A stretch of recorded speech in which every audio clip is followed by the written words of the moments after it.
6 ადამიანი ვიყავით შესული შეხვედრაზე.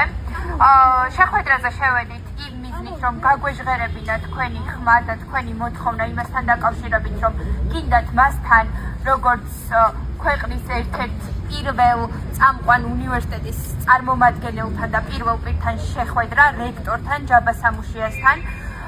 მან გაქვს ასეთი პასუხი, რომ მას ჯერ არ გააჩნია ჩამოყალიბებული პოზიცია, მაგრამ ვიტყვა, რომ რეალურად ის ელოდება ფაკულტეტის დეკანის, სხვადასხვა ფაკულტეტის დეკანის, ფაკულტეტის საბჭოების, არ ვიცი, ყველას გადაწყვეტილებას, ყველას პოზიციას, ეს ყველაფერი უნდა მიმოიხილოს და შემდეგ ექნება ჩამოყალიბებული პოზიცია.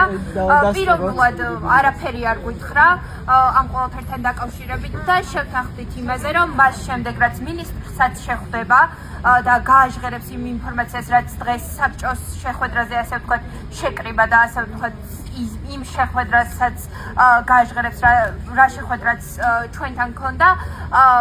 ამის შემდეგ ისევ ექნება ჩვენთან შეხვედრა გაფართოებულ რეჟიმში, რომლის გადაღების საშუალებაც გვექნება. სამწუხაროდ ჯაბა სამუშიამ უარი თქვა იმასთან დაკავშირებით, რომ მედიები შემოვიდნენ შეხვედრაზე და ეს ყველაფერი გააშუქოთ.